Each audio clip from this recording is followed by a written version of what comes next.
A very good morning, students. Suprabhat सभी को. As we all are aware that we are discussing and revising chapter first of economics, that is development. इस part में हम अभी तक बहुत सारी चीज़ें डिस्कस कर चुके हैं, जैसे कि विकास क्या है, उसकी परिभाषा अलग अलग लोगों के लिए अलग अलग होती है. किसी देश में विकास के क्या मायने हैं, हमारे देश में विकास के क्या मायने हैं.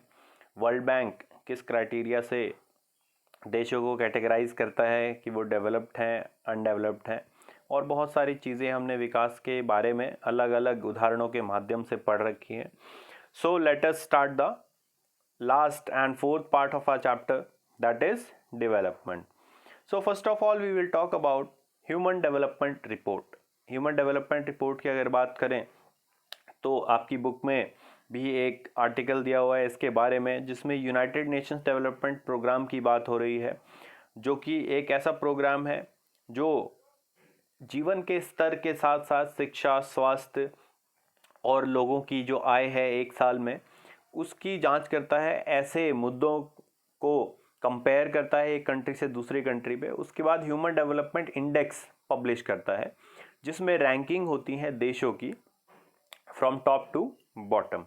सो human development report is published by UNDP, united nations development programme.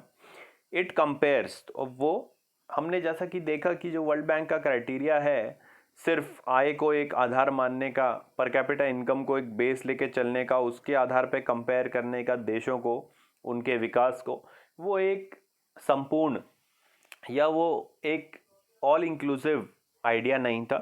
तो इसीलिए हम एक और जो कंपैरिजन के इंटरनेशनल स्टैंडर्ड्स हैं उनकी बात करेंगे. तो यूएनडीपी की जो रिपोर्ट है, जो एचडीआई इंडेक्स पब्लिश करती है ह्यूमन डेवलपमेंट रिपोर्ट में अपनी, वो कंपेयर करती है एजुकेशनल लेवल, शिक्षा का स्तर, उसके बाद द हेल्थ स्टेटस, हेल्थ के क्या स्टेटस है, यानी कि कौन कौन सी फैसिलिटीज अवेलेबल हैं और उससे होने वाले असर, उसके बाद द पर कैपिटा इनकम. तो उससे पहले हम आगे जाएं, हम एक टेबल देख लेते हैं जिसमें 2017 के जो डाटा है उसके आधार पे 2018 की हमारी जो रैंकिंग है अलग अलग कंट्रीज़ की, उसमें हमारी और हमारे कुछ पड़ोसी देशों की रैंकिंग्स दी हुई हैं. तो देखिए, आप देख सकते हैं यहाँ पे पर कैपिटा इनकम है, लाइफ एक्सपेक्टेंसी है, number of years of schooling है, जो 25 साल से ऊपर के लोग हैं उनकी एवरेज एज ऑफ स्कूलिंग क्या है, यानी कि वो कितने साल स्कूल गए हैं, और उसके बाद है रैंकिंग्स. तो हम देख सकते हैं कि लगभग 180 से 190 देशों की लिस्ट को पब्लिश किया जाता है एचडीआई इंडेक्स पे, जिसमें से हमारा रैंक 130 है. तो हम आधे से भी बहुत ज़्यादा पीछे हैं. तो इसका मतलब ये कि शिक्षा और स्वास्थ्य और आय के मामले में जो 3 आयाम हैं, इनके मामले में हम अभी भी बहुत सारे छोटे देशों से, जो साइज़ में छोटे हैं, ठीक है जी, जिनकी इकॉनमी हमारे से बहुत छोटी है, उनसे हम बहुत पीछे हैं. अगर आगे बात करें तो ह्यूमन डेवलपमेंट रिपोर्ट जो कि उसके एक साल बाद आई, 2018 के डाटा के बेस पे 2019 की जो रिपोर्ट आई, उसमें हमारा रैंक थोड़ा बड़ा और हमारा रैंक हो गया 129. तो यहाँ पे सबसे अच्छे या सबसे आगे जो जिसका रैंक है, जिसका फर्स्ट रैंक है, उस कंट्री की बात करेंगे, that is Norway. Norway is placed at the top of HDI ranking in the year 2019. Norway एक ऐसा देश है जो नदर्न यूरोप में पड़ता है, और वहाँ पे स्वास्थ्य, शिक्षा के जो लेवल्स हैं, those are quite high, as well as income also. India is ranked 129th according to 2019 UNDP report या human development report. Now moving forward, human development index की अगर आप बात करें तो उसमें किन किन आयामों पर चर्चा की गई है. उसमें सबसे पहला है एजुकेशनल लेवल. एजुकेशनल लेवल को कंपेयर करने के बहुत सारे तरीके हैं उनके पास. उसमें से एक तरीका है जो एवरेज एज ऑफ स्कूलिंग है 25 साल से ऊपर के लोगों की, यानी कि वो पॉपुलेशन, जो पॉपुलेशन में से वो हिस्सा जो 25 साल से ऊपर के लोग हैं, वो कितने साल तक ऑन एन एवरेज स्कूल गए हैं, उसका कंपैरिजन करते हैं. इसके अलावा नेट अटेंडेंस रेशियो का भी कंपैरिजन करते हैं, जो कि बच्चों की नेट अटेंडेंस रेशियो है, ठीक है. 10 साल से 14 साल के बच्चों में से कितने लोग स्कूल जाते हैं ऑन एन एवरेज. उसके बाद आगे बात करते हैं वो हेल्थ की, द हेल्थ स्टेटस। तो हेल्थ स्टेटस में बर्थ रेट, डेथ रेट, हम बर्थ रेट की बात पहले ही कर चुके हैं, डेथ रेट की बात भी पहले कर चुके हैं, ठीक है। और इससे हमारी पिछली क्लास में हमने बर्थ रेट और डेथ रेट को पढ़ लिया है। तो बर्थ रेट को कंपेयर करते हैं, अगर बर्थ रेट हाई है तो इसका मतलब स्वास्थ्य सुविधाएं अच्छी हैं। इसी के साथ साथ अगर डेथ रेट लो है तो तब भी ये इंडिकेट कर रहा है कि स्वास्थ्य सेवाएं अच्छी हैं। इसके साथ एक और इम्पॉर्टेंट चीज़ को वो कंसिडर करते हैं, वो है लाइफ एक्सपेक्टेंसी। किसी व्यक्ति के जब वो पैदा हुआ है वो कितने साल तक लगभग जिएगा ऑन एन एवरेज, ठीक है, that is known as life expectancy. जैसे जैसे लाइफ एक्सपेक्टेंसी बढ़ रही है इसका मतलब जो हेल्थ सर्विसेज हैं उसमें इंप्रूवमेंट हो रहा है। Life expectancy means the average expected length of life of a person at the time of birth. So उसके बाद वो बात कर रहे हैं पर कैपिटा इनकम की। पर कैपिटा इनकम जो है that we have already discussed, per capita income means the average annual income of a person per year. So अब बात करते हैं, हमने यूएनडीपी की रिपोर्ट की बात कर ली, ह्यूमन डेवलपमेंट रिपोर्ट की बात कर ली, ह्यूमन डेवलपमेंट इंडेक्स की बात की। अब हम बात करेंगे सस्टेनेबल डेवलपमेंट की, यानी कि सतत विकास की। हम पहले भी ये डिस्कस कर चुके हैं कि क्या होता है sustainable development. So the development while protecting the environment and conserving resources for future generation is known as sustainable development. एक ऐसा विकास जो आने वाली कई पीढ़ियों तक बना रहे, ऐसे विकास को कहते हैं हम सस्टेनेबल डेवलपमेंट। तो इसमें दो इंपॉर्टेंट चीज़ों का ध्यान रखना है। कौन कौन सी? एक तो एनवायरनमेंट को क्लीन रखना है, सेव करके रखना है, बचा के रखना है ओवर एक्सप्लॉयटेशन से, और दूसरा जो रिसोर्सेज हैं उनको भी इस प्रकार से यूटिलाइज करना है कि फ्यूचर जनरेशन्स के लिए भी हम रिसोर्सेज को छोड़ें, यानी कि जो हमारा डेवलपमेंट का लेवल है वो आने वाली कई पीढ़ियों तक, कई जनरेशन्स तक सस्टेन करे। Now what is sustainability of development? अब सस्टेनेबिलिटी की बात करें, any nation would want to be more developed और at least maintain the same level of development. कोई भी देश जिस स्तर पे आज है विकास के अलग अलग आयामों में, जैसे कि शिक्षा, स्वास्थ्य, आय, लोगों की स्टैंडर्ड ऑफ लिविंग, इक्वालिटी, इन सभी चीज़ों में वो और आगे जाए, या लगभग जो अभी उन्होंने मेंटेन की हुई है ग्रोथ उसको आने वाले कई सालों तक मेंटेन करे। But most of the scientist have warned that the present type of development will not sustain for years to come. बहुत सारे सोशल साइंटिस्ट ने और बुद्धिजीवियों ने ये डिस्कशन करके, एनालाइज करके एक कंक्लूजन निकाला है कि जो डेवलपमेंट इस समय हो रही है, जिस प्रकार की डेवलपमेंट इस समय हो रही है, that will not sustain in the coming years and that is not sustainable development. Now if we move further, we have another important component that is body mass index. इसकी भी बात करते हैं वो, ये भी एक important topic of discussion है। तो बॉडी मास इंडेक्स, पहली बात तो होता क्या है, आपका जो बॉडी स्ट्रक्चर है, आपकी जो हाइट है आप कह सकते हैं, उसके कंपैरिजन में आपके वेट का रेशियो क्या है। तो वेट से हाइट के रेशियो को हम कहते हैं बॉडी मास इंडेक्स। आइए देखते हैं इसके बारे में कुछ महत्वपूर्ण चीज़ें बीएमआई के बारे में। यहाँ पे आप एक टेबुलर कंपैरिजन देख सकते हैं, जिसमें अगर 18.5 से कम होगा बीएमआई तो अंडर वेट होंगे, 18.5 से 24.9 तक होगा तो नॉर्मल, यानी कि इतना होना चाहिए। तो कितना होना चाहिए हमारा बीएमआई नॉर्मली? 18.5 से 24.9 तक।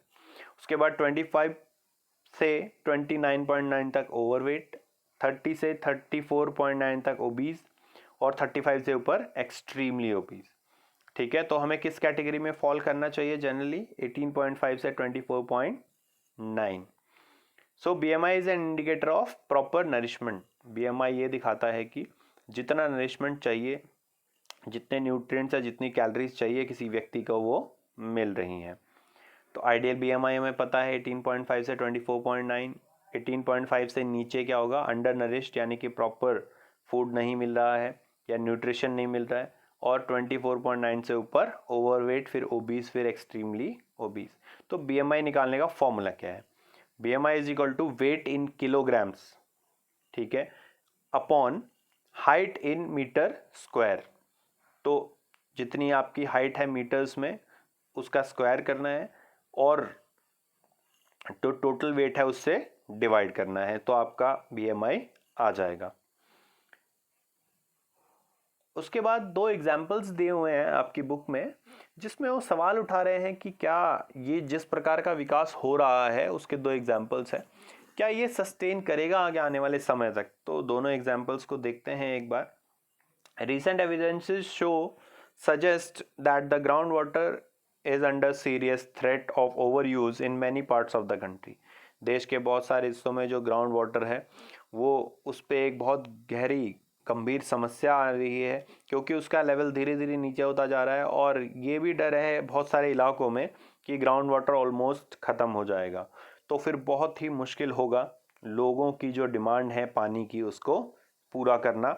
इसका एक कारण ये भी है कि हम खेती में जो ट्यूबवेल्स लगा के ग्राउंड वाटर को बहुत तेज़ी से यूटिलाइज करते जा रहे हैं, that is also a very very big problem. ठीक है, so why underground water is over used, can there be development without over use? Yes, underground water का ओवर यूज इसलिए हो रहा है क्योंकि हमारे पास अभी फिलहाल के लिए कोई इमीडिएट सॉल्यूशन नहीं है, उसका कोई अल्टरनेट नहीं है। अब किसानों को खेती करनी है तो वो ट्यूबवेल्स का यूज़ कर रहे हैं। अगर हमारे पास कैनाल्स हो, बहुत अच्छे वेल डेवलप्ड जो एक सिस्टम हो कैनाल्स का जिससे इरिगेशन फैसिलिटीज़ प्रोवाइड कराई जा सके, या फिर रेन वाटर हार्वेस्टिंग के बहुत अच्छे मैकेनिज्म, प्रॉपर मैकेनिज्म हो, तो शायद इस समस्या से छुटकारा पाया जा सकता है। तो हाँ, विकास हो सकता है बिना ओवर यूज़ के भी। हमें ऑल्टरनेट यानी कि उससे अलग जो सोर्सेज हैं वाटर के उनको सर्च करना होगा, उनको कंजर्व करना होगा और प्रॉपर मैनेजमेंट करना होगा वाटर रिसोर्सेज का। आगे एक और एग्जांपल की बात कर रहे हैं, exhaustion of natural resources. Exhaustion of natural resources में आपको दिखाया हुआ है रिजर्व्स कितने हैं, 1000 मिलियन बैरल्स, और कितने सालों तक ये जो रिजर्व्स अलग अलग कंट्रीज के पास हैं ये चल जाएंगे। तो वर्ल्ड के पास जो रिसोर्सेज हैं वो लगभग आने वाले 50 साल तक चल पाएंगे। अमेरिका के पास या यूनाइटेड स्टेट्स ऑफ अमेरिका के पास जो रिसोर्सेज हैं वो आने वाले 10 साल तक या 11 साल तक चलेंगे। इसी के साथ साथ मिडिल ईस्ट कंट्रीज़ के जो रिसोर्सेज हैं वो आने वाले 70 सालों तक चलेंगे, यानी कि उतने सालों तक उनको खुद की आपूर्ति के लिए, खुद की डिमांड पूरी करने के लिए कहीं और से तेल इंपोर्ट नहीं करना होगा। वहीं अगर हम अपने देश की बात करें, भारत की, so we import more than 70% of the total oil requirement of the country. ठीक है, क्रूड ऑयल कच्चे तेल को कहते हैं। इसकी जो कीमतें हैं वो घटती और बढ़ती रहती हैं, जिससे हमारे देश की अर्थव्यवस्था पे, हमारी इकोनॉमी पे एक बहुत ज़्यादा इम्पैक्ट इसका होता है। तो दो क्वेश्चन दिए हुए हैं, is crude oil essential for development process in a country? Yes, the country which is dependent या which has not found alternate, जिन्होंने न्यूक्लियर एनर्जी से बिजली बनाने का या कोई और तरीका नहीं ढूंढा है, या व्हीकल्स जो हैं वो क्रूड ऑयल से निकलने वाले पेट्रोल और डीजल पे चल रहे हैं, तो तब तक बहुत ज़्यादा इम्पॉर्टेंट है crude oil. India has to import crude oil. What problems do you anticipate for the country looking at the above situation? India एक बहुत ज़्यादा मात्रा में क्रूड ऑयल इंपोर्ट करता है, तो इस प्रेजेंट सिचुएशन को देखते हुए आप क्या क्या समस्याएं हमारे देश के सामने आ सकती हैं, क्या आप एंटिसिपेट कर सकते हैं? तो बहुत सारी समस्याएं आ सकती हैं, जैसे कल को अगर बहुत ज़्यादा वैल्यू रेट बढ़ जाए क्रूड ऑयल के तो हमें बहुत ज़्यादा पैसा खर्च करना पड़ेगा उसको इंपोर्ट करने के लिए। कल को अगर कोई देश क्रूड ऑयल बेचे ही ना, वो सोचे कि उसको अपने लिए सिर्फ बचाना है, तब भी हमारे लिए गंभीर समस्या खड़ी हो जाएगी। तो इसके लिए सॉल्यूशन के लिए हमें जल्दी से जल्दी ऑल्टरनेट्स ढूंढने हैं, और हमारे जो साइंटिस्ट हैं और गवर्नमेंट है that is working towards finding alternates so that our dependency on import of crude oil can be reduced to a substantial level। अब आगे अगर बात करें असाइनमेंट की, तो हमारा ये चैप्टर पूरा हो गया है। इसी के साथ आई होप आपने चारों जो वीडियोज़ हैं उनको देख लिया होगा और अच्छे से समझ लिया होगा चैप्टर में हमने कौन कौन से टॉपिक डिस्कस किए हैं और क्या क्या उससे हमारा कंक्लूजन निकला। क्वेश्चन नंबर फर्स्ट की बात करें, what is sustainable development and why is it important? Question number 2, who publishes the human development report? What are the important criteria used by UNDP for comparing countries?